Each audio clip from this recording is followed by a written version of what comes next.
चलें बिस्मिल्लाहिर्रहमानिर्रहीम। Let's start with Iran Israel strategic calculations and global implications. Basically ये हमारे टॉपिक का नाम है एंड आज हम देखेंगे कि ईरान और इज़राइल का कॉन्फ्लिक्ट क्या है, इसके पीछे क्या रीज़न्स हैं, इनकी स्ट्रेटजिक कैलकुलेशंस क्या हैं, ग्लोबल इम्प्लीकेशंस क्या हैं, और थॉरोली इस टॉपिक को हम कवर करेंगे क्योंकि ये जो कॉन्फ्लिक्ट है ये सिर्फ़ एक रीजनल कॉन्फ्लिक्ट नहीं है, बल्कि ये एक आइडियोलॉजिकल और पॉलिटिकल स्ट्रगल है जो मिडल ईस्ट से निकलकर पूरी दुनिया को इफ़ेक्ट कर रही है। सो इस लेक्चर में हमारा जो फोकस होगा 3 मेजर एस्पेक्ट्स पे होगा। एक तो ये कि ईरान और इज़राइल के स्ट्रैटेजिक मोटिव्स क्या हैं। दूसरा हम फोकस करेंगे कि इस कॉन्फ्लिक्ट के रीजनल और ग्लोबल इम्प्लीकेशंस क्या हैं। और फाइनली हम देखेंगे कि पाकिस्तान का स्टांस और जो मेजर पावर्स हैं उन्होंने इसको किस तरह से रिस्पॉन्ड किया है। ठीक है, यही हमारा फोकस होगा कि सबसे पहले हम देखेंगे कि स्ट्रैटेजिक मोटिव्स क्या हैं ईरान और इज़राइल के। ठीक है, उनके क्या जो हैं वो फ़ायदे हैं, कौन से बेनिफिट्स हैं जिनके लिए वो ये इस कॉन्फ्लिक्ट में पड़े हुए हैं, रीजनल और ग्लोबल इम्प्लीकेशन पॉलिसी क्या है, और पाकिस्तान का और मेजर पावर्स का जो आउटलुक है वो इस लेवल पे क्या है। तो ये हमारा जो है वो बेसिकली एक फ़ोकस होगा जिस पे हम बात करेंगे। इस लेक्चर को अटेंड करने के बाद स्टूडेंट्स आप इस काबिल हो जाएंगे कि आप देख पाएंगे कि ईरान और इज़राइल के बीच में ये जो कॉन्फ्लिक्ट आ रहा है उसका रूट कॉज क्या है। रीजनल अलाइनमेंट्स को आप अंडरस्टैंड कर पाएंगे और आप ये प्रिडिक्ट कर पाएंगे कि ये जो आपका टॉपिक है ईरान और इज़राइल का कॉन्फ्लिक्ट, ये किस तरह से आपके एग्ज़ाम के अंदर पूछा जा सकता है, ये प्रिडिक्शन भी आप कर पाएंगे। सबसे पहले हम इस मैप को अंडरस्टैंड करते हैं एंड आई होप सो कि आप सब जो हैं वो एक्टिव होंगे इस क्लास में और सब लोग जो हैं वो इंटरेक्ट करेंगे, अंडरस्टैंड करेंगे। सबसे पहले देखें कि आपको यहाँ पे मैप पे ये वाला जो रीजन है ये नज़र आ रहा है, ये है ईरान। ठीक है, ईरान और Syria, Turkey, Saudi Arabia, Egypt, ये तो आपको नज़र आ रहे हैं। यहाँ पे आपको एक सीज़र नुमा स्ट्रिप नज़र आ रही है, ये वाली। ठीक है, बेसिकली तो ये है, इसको कहा जाता है, इस पूरे रीजन को कहा जाता था पैलेस्टीन। पहले इसका एरिया काफ़ी ज़्यादा होता था। ठीक है, बाद में फिर जो है ये एरिया जो है वो डिवाइड हो गया और छोटे छोटे टुकड़ों में डिवाइड हो गया। तो इसी के अंदर ही गज़ा स्ट्रिप है और इसी पार्ट में ही इज़राइल है। ठीक है, और ईरान का ये मोटिव है कि क्योंकि ईरान आगे जाके हम देखेंगे कि ईरान जब फ़ाइट करता है इज़राइल के साथ तो वो डायरेक्टली फ़ाइट बहुत कम करता है। ज़्यादातर वो प्रॉक्सीज़ की सूरत में फ़ाइट करता है, मतलब प्रॉक्सीज़ जैसे कि हज़बुल्ला, हमास, ठीक है, इस तरह के ग्रुप्स की सूरत में फ़ाइट करता है। ठीक है, इनडायरेक्टली फ़ाइट होता है जिसको प्रॉक्सी वॉर्स भी कहा जाता है। तो ये ज़रूरी था हमें अंडरस्टैंड करना कि इनके दरमियान जो है वो एक लैंड का जो रिलेशनशिप है वो कैसे है और किस तरह से है, और इनके करीब कौन कौन से कंट्रीज़ हैं। तो इट वाज़ इम्पॉर्टेंट ताकि हमारा जो कॉन्सेप्ट है जब हम थ्योरी पढ़ें तो हम उसमें कंफ्यूज ना हो। अगर हम इनके सबसे पहले बात करते हैं इनके हिस्टोरिकल बैकग्राउंड की। स्टूडेंट्स, ये जो ईरान और इज़राइल हैं ये एक दूसरे के बहुत ही स्ट्रॉन्ग जो है वो कह सकते हैं आप फ्रेंड्स ही कह लें कि इनके दरमियान फ्रेंडली टाइज़ हुआ करते थे ईरान और इज़राइल के बीच में। इनका हमेशा से ऐसा कोई कॉन्फ्लिक्ट नहीं था, इनके बहुत फ्रेंडली टाइज़ होते थे स्पेशली प्री 1979 के पीरियड में। ठीक है, और इस टाइम स्पेशली ये शाह मोहम्मद रज़ा पहलवी की हुकूमत थी और ये वो टाइम था जब जो ईरान था वो वेस्ट के बहुत ज़्यादा क्लोज़ था। ईरान ही सबसे पहला कंट्री है, मुस्लिम मेजॉरिटी कंट्री है या स्टेट है, जिसने इज़राइल को रिकॉग्नाइज़ किया। ठीक है, आप देखिए कि इतने क्लोज़ उनके टर्म्स हैं कि ये पहली स्टेट है जिसने इज़राइल को रिकॉग्नाइज़ किया। और इनके दरमियान शेयर्ड इंटरेस्ट थे, मेनली ये थे कि ये दोनों ही अरब नेशनलिज़म को अपोज़ करते थे। और लीडर्स जैसे कि इजिप्ट के गमाल अब्देल नसीर, और दोनों जो हैं वो कोल्ड वॉर में यूएस के क्लोज़ अलाइज़ थे। तो हम ये कह सकते हैं कि 1979 से पहले ईरान और इज़राइल दोनों पार्टनर्स थे, एनिमीज़ नहीं थे। ये हम हिस्टोरिकल बैकग्राउंड समझ रहे हैं ताकि हमें करंट सिचुएशन को अंडरस्टैंड करने में कोई प्रॉब्लम ना हो। 1979 के जो इस्लामिक रेवोल्यूशन के बाद जो सिनेरियो है, जो सिचुएशन है, वो चेंज हो जाती है और ईरान जो है वो एक थियोक्रेटिक रिजीम बन जाता है। अब यहाँ ये टर्म यूज़ हुई है, थियोक्रेटिक रिजीम। थियोक्रेटिक रिजीम का मतलब ये होता है एक ऐसी स्टेट जहाँ पर इस्लामिक रिजीम इस्टेब्लिश हो जाए। इस्लामिक रिजीम यानी कि जो वली होता है या इस्लामिक स्कॉलर लीडर होता है, वही लीडर बन जाए और वो पॉलिटिकल, इकोनॉमिक और फाइनेंशियल और व्हाटएवर जितने भी मैटर होते हैं किसी भी स्टेट के, उनको वो जो है वो उसमें पार्टिसिपेट करे, उसका लीडर बन जाए, तो वो स्टेट जो है वो थियोक्रेटिक स्टेट बन जाती है।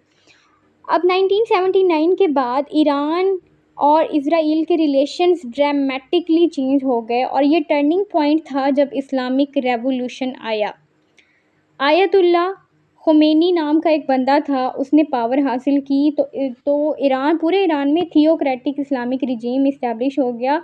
और इससे क्या हुआ कि जो इज़राइल की लेजिटिमेसी थी, ठीक है, उसको ओपनली रिजेक्ट किया गया। मतलब यही ईरान था जिसने 1979 से पहले इज़राइल को एक्सेप्ट किया, सबसे पहले as a state, as a country accept किया। लेकिन वही ईरान था जब इस्लामिक रेवोल्यूशन आया तो उसके बाद उन्होंने क्या किया कि इज़राइल की जो लेजिटिमेसी थी उसको बिल्कुल रिजेक्ट कर दिया। अच्छा, अब इस पॉइंट से क्या हुआ कि ईरान ने जो है वो सॉरी, अपने जो माइक्स हैं ना प्लीज़ वो बंद कर लें, एक मिनट। अच्छा, इसके बाद क्या हुआ कि जो ईरान था, Israel labelled as Zionist regime and enemy of Islam. मतलब जब इज़राइल की लेजिटिमेसी रिजेक्ट हो गई तो इज़राइल को एक ज़ायनिस्ट रिजाइम जो है वो डिक्लेयर किया गया और उसको कहा गया कि ये इस्लाम का एनिमी है, इस्लाम का दुश्मन है। वही जो पार्टनर था, पहले फ्रेंड थे, फ्रेंडली टाइज़ थे, ठीक है? तो अब जो है वो एक दूसरे को उन्होंने दुश्मन डिक्लेयर कर दिया। अब इस टाइम से क्या हुआ कि ईरान ने ओपनली पैलेस्टीनियन रेजिस्टेंस मूवमेंट को सपोर्ट करना शुरू कर दिया। जैसे कि हमास या इस्लामिक जिहाद की मूवमेंट थी, उनको ईरान ने सपोर्ट करना शुरू कर दिया। किस तरह से सपोर्ट किया? फाइनेंशियली भी सपोर्ट किया, मिलिटरीली भी सपोर्ट किया।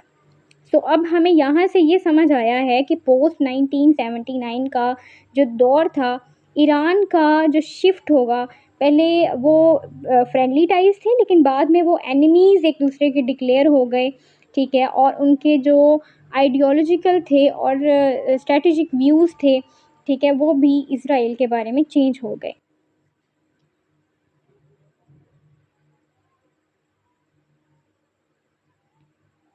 अच्छा, ईरान्स एक्सिस ऑफ रेजिस्टेंस, ये भी हिस्ट्री में ही आता है। मतलब ये है कि कुछ ग्रुप्स हैं जिन्हें ईरान जो है वो एज अ प्रॉक्सीज़ के तौर पर यूज़ करता है और उनको कहा जाता है एक्सिस ऑफ रेजिस्टेंस। ये टर्म ईरान यूज़ करता है उन ग्रुप्स के लिए जो इसराइल और वेस्ट के ख़िलाफ़ फ्रंट लाइन पर हैं। इसराइल के ख़िलाफ़ भी हैं और जो वेस्टर्न कंट्रीज़ हैं उनके ख़िलाफ़ भी हैं। और ये बेसिकली कुछ ग्रुप्स हैं हमारे पास, जिसमें हमारे पास सबसे पहले आ जाता है इसमें आ जाता है हज़्बुल्लाह, ठीक है, जिसका ताल्लुक़ जो है वो लेबनान से है, हमास गज़ा से और हौतीस यमन से है। और दूसरा ये है कि ये जो ग्रुप्स हैं इनको ईरान पॉलिटिकल, फाइनेंशियल और मिलिट्री सपोर्ट देता है ताकि वो इज़राइल और वेस्टर्न अलाइज़ को रीजन में वीक कर सके। ठीक है, सपोर्ट तो करता है, लेकिन क्यों करता है? इसलिए करता है ताकि वो इज़राइल को और जो वेस्टर्न अलाइज़ हैं उनको रीजन में वीक कर सकें। और ये जो रेजिस्टेंस एक्सिस हैं ये सिर्फ मिलिट्री नहीं हैं, ये आइडियोलॉजिकल और स्ट्रैटेजिक अलायंस भी हैं। और इनका एम है कि जो इज़राइली एक्सपेंशन है, यानी इज़राइल जो अपने लैंड को एक्सपैंड कर रहा है और अपने आप को एक कंट्री डिक्लेयर करने पे तुला हुआ है, बहुत सारी स्टेट्स हैं जिन्होंने इसको एक एज अ कंट्री एक्सेप्ट भी किया हुआ है। तो जो इज़राइली एक्सपेंशन इसको रोकना और जो अमेरिकन इन्फ्लुएंस है पूरे मिडल ईस्ट के अंदर उसको पुश बैक करना भी इनके ऑब्जेक्टिव में शामिल है। सो ईरान जो है वो डायरेक्टली अपने एनिमीज़ से फ़ाइट नहीं करता, लेकिन जो प्रॉक्सीज़ हैं उनके ज़रिए अपनी फ़ाइट जो है वो चला रहा होता है, और इसको हम एसिमेट्रिक वॉरफेयर भी कहते हैं, लेकिन ये बहुत इफ़ेक्टिव होती है। ठीक है, यहाँ तक किसी को कोई प्रॉब्लम हो तो प्लीज़ मुझे बताएं, क्योंकि हमने एक बैकग्राउंड हिस्ट्री जो थी ईरान और इज़राइल की वो हमने अंडरस्टैंड की। Now we are moving towards a turning point जो इज़राइल और ईरान के दरमियान आया। जी, यहाँ तक किसी को कोई प्रॉब्लम हो, कोई क्वेश्चन हो, कोई कन्फ्यूजन हो, प्लीज़ बताएं।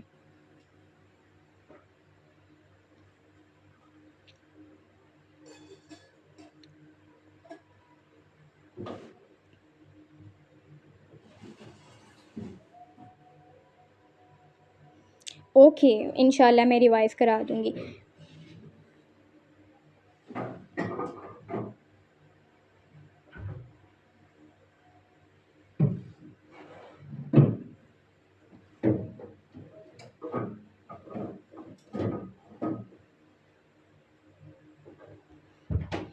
अच्छा चलें, टाइम क्योंकि शॉर्ट है तो मैं सोच रही हूँ कि पहले हम इसको कवर कर लें, तो उसके बाद फिर मैं आपके लास्ट मैंने क्वेश्चन का सेशन रखा है उसमें मैं आपके सारे क्वेश्चंस को आंसर करती हूँ। अच्छा, इसमें टर्निंग पॉइंट आ गया है एक, और वो टर्निंग पॉइंट क्या था कि जो ईरान है, ठीक है, वो न्यूक्लियर प्रोग्राम जो है वो डेवलप करना चाहता है, और जब ईरान ने न्यूक्लियर प्रोग्राम को डेवलप करना शुरू किया तो इज़राइल ने इसे एक एग्जिस्टेंशियल थ्रेट समझा।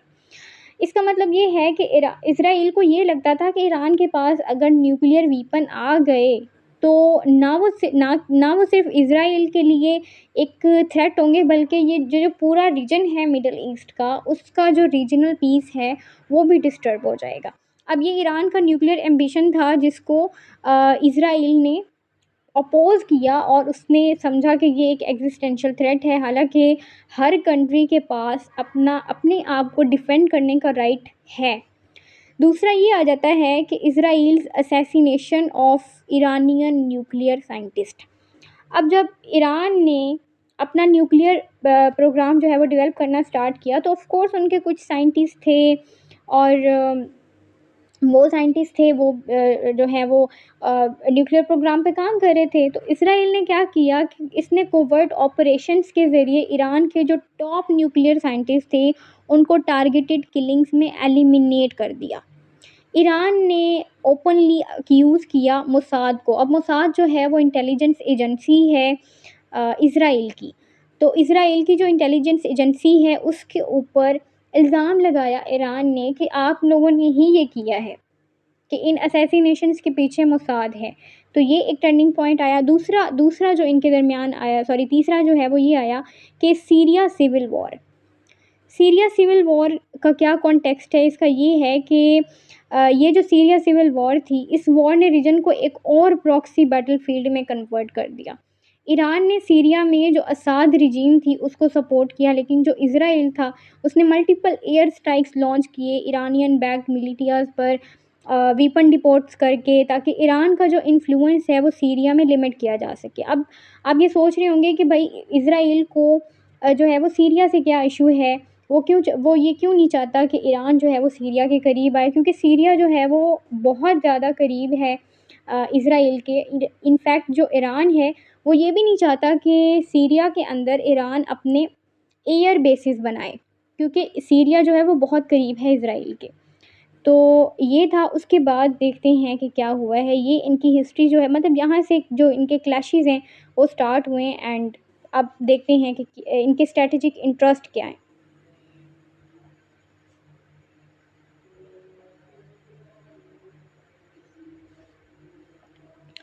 अच्छा जी, strategic interest of Iran and Israel. सबसे पहले तो हम देखते हैं कि ईरान के स्ट्रैटेजिक इंटरेस्ट क्या हैं।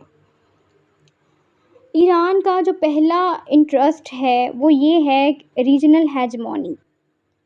इसका मतलब ये है कि ईरान चाहता है कि वो मिडल ईस्ट में अपनी डोमिनेंट पावर बनाए, इसलिए वो प्रॉक्सी ग्रुप्स को सपोर्ट करता है। प्रॉक्सी ग्रुप्स कौन-कौन से हैं? जैसे कि हज़बुल्ला है, ठीक है? इसी तरह हमास है, हौथीस है। ये जो ग्रुप्स हैं ये ईरान के इन्फ्लुएंस को एक्सपैंड करने में हेल्प करते हैं। मतलब ईरान जो है वो एक्सपैंड हो जाएगा, इसके पास ज़्यादा लैंड होगी, ज़्यादा एरिया होगा तो उसके पास ज़्यादा पावर होगी, ठीक है? और इनडायरेक्टली ये इज़राइल को चैलेंज भी करते हैं। दूसरा जो है वो स्ट्रैटेजिक इंटरेस्ट है वो है डिटरेंस। डिटरेंस का मतलब ये है कि ईरान का एक सेकंड ऑब्जेक्टिव है जिसको डिटरेंस कहते हैं, यानी इसराइल और यूएस के प्रेशर को बैलेंस करने के लिए मिसाइल प्रोग्राम्स और न्यूक्लियर कैपेबिलिटीज़ डेवलप करना, ठीक है?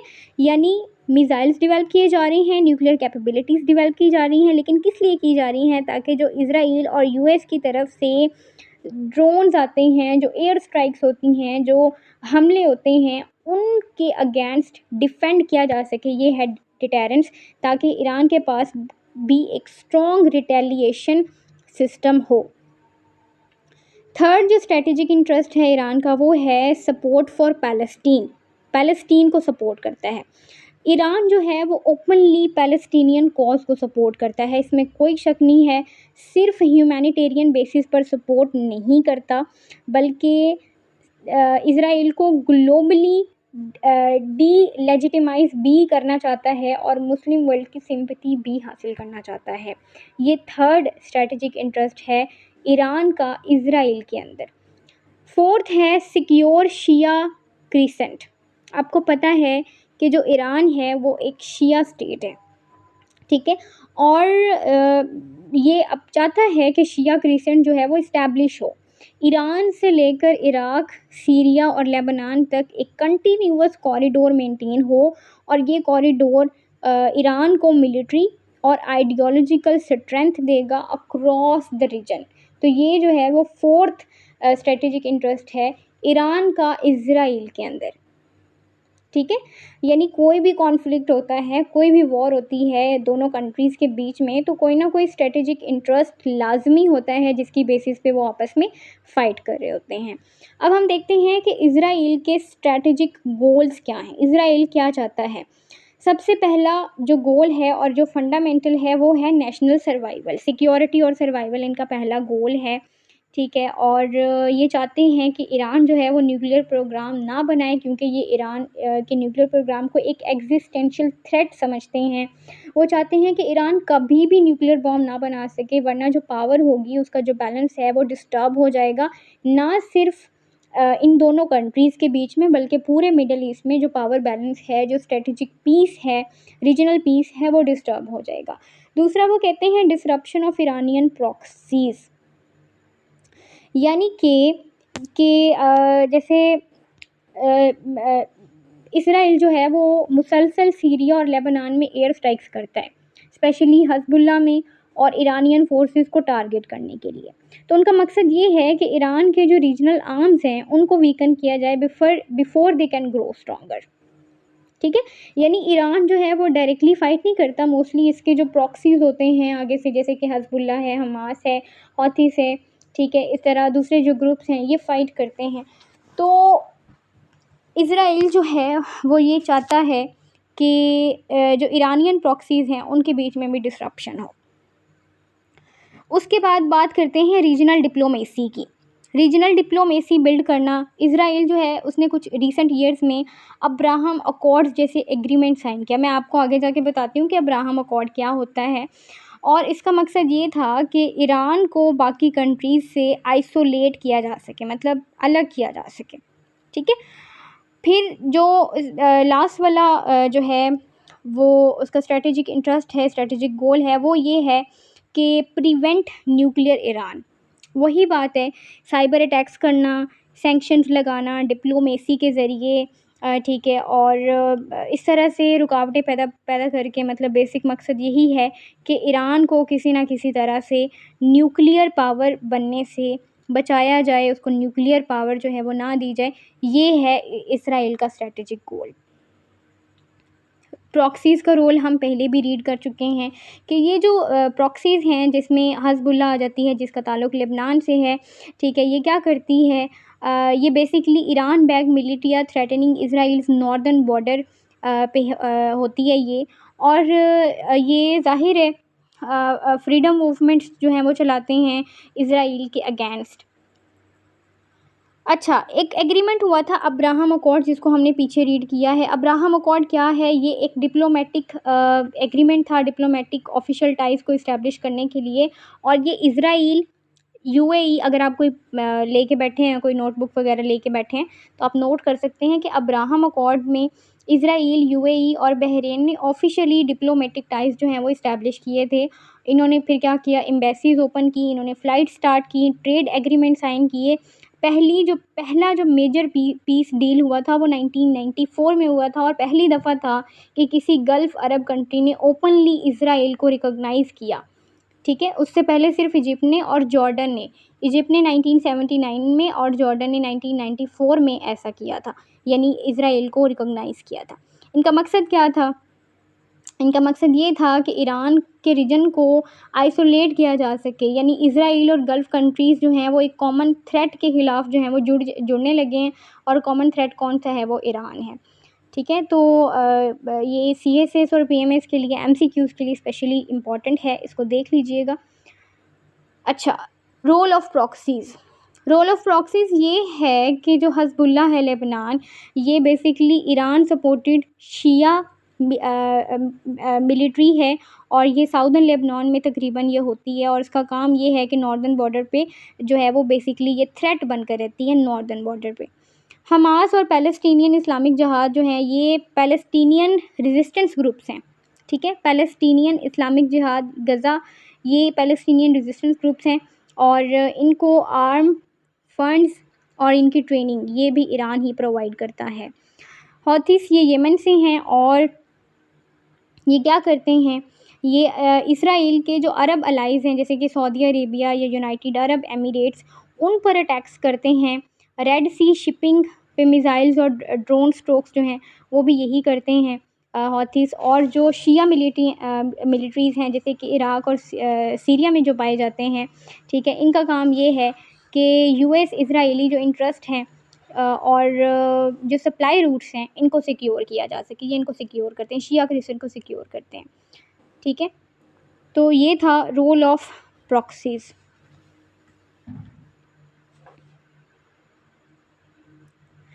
अच्छा, इसराइल का रिस्पॉन्स क्या है प्रॉक्सीज़ से रिलेटेड? यानी ईरान तो यूज़ कर रहा है ना प्रॉक्सीज़ को, तो इसराइल जो है उसका सपोर्ट क्या है, उसका क्या रिस्पॉन्स है, किस तरह से? वो कहते हैं कि जो प्रिसिजन स्ट्राइक्स होती हैं सीरिया और लेबनान में, वो यही करते हैं, ये जो प्रॉक्सीज़ हैं वही करती हैं। इसमें टारगेट होता है आईआरजीसी ऑफ़िसर्स, ठीक है, और हिज़्बुल्लाह जो है वो रूट सप्लाई करता है, साइबर वॉरफेयर करते हैं, ठीक है, वेपन जो इंफ्रास्ट्रक्चर हैं उनको डिसरप्ट करते हैं, इरानियन कमांड सिस्टम को डिसरप्ट करते हैं, इंटेलिजेंस ऑपरेशंस लिए जाते हैं, मोसाद इसमें इन्वॉल्व होती है सबोटेज में, और कवर करती है मिशन अगेंस्ट प्रॉक्सी लीडर्स। जो प्रॉक्सी लीडर्स होते हैं उनके अगेंस्ट मिशंस भी कंडक्ट किए जाते हैं। प्रॉक्सीज़ मैटर क्यों करती हैं? अब सवाल ये पैदा होता है कि ईरान जो है वो इतना प्रॉक्सीज़ पे रिलाय क्यों करता है?